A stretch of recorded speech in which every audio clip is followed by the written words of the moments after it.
Masa kehamilan, terutama dimulai sejak 1000 hari pertama kehidupan anak, merupakan masa emas, sehingga perlu perhatian khusus.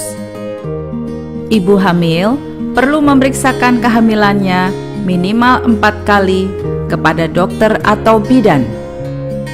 Ibu hamil juga memerlukan informasi yang benar untuk kesehatan diri dan bayinya, serta memperoleh asupan gizi yang cukup dan seimbang. Hal ini penting agar bayi yang dilahirkan sehat dan memiliki berat badan normal. Selain itu, setiap bayi yang dilahirkan harus memiliki akte kelahiran. Tapi, pada sebagian besar ibu hamil yang hidup di bawah garis kemiskinan, yang terjadi adalah sebaliknya.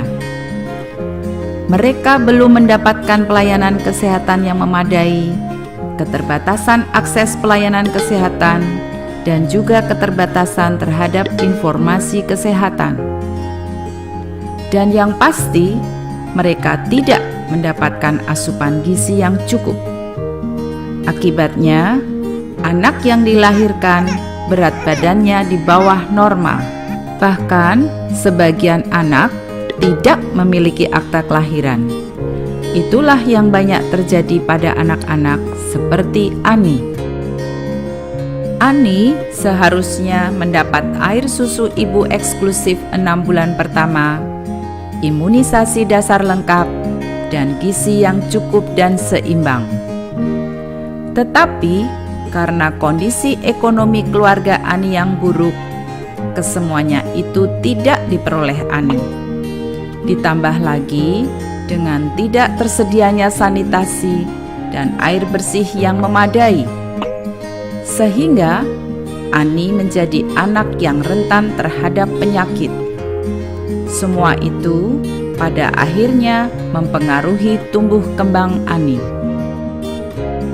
Tak heran jika pertumbuhan Ani terhambat, apalagi jika dibandingkan dengan teman-teman sebayanya.